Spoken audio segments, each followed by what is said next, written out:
సహోదరుడా, సహోదరి, నీకు శుభవార్త. ఏమిటి శుభవార్త? నీ జీవితంలో సమస్యకు పరిష్కారము సమయమే తీసుకురాబోతుంది.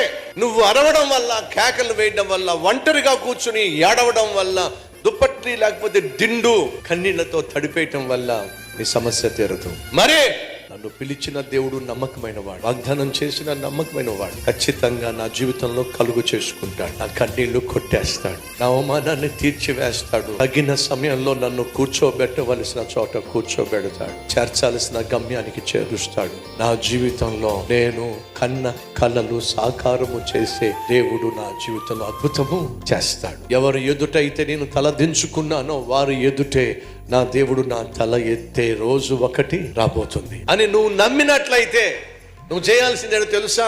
దిగులు పడ్డం మానేసాయి. నువ్వు చేయగలిగిందల్లా ఒకటే, దేవుని మీద ఆధారపడి నెమ్మది కలిగి జీవించు.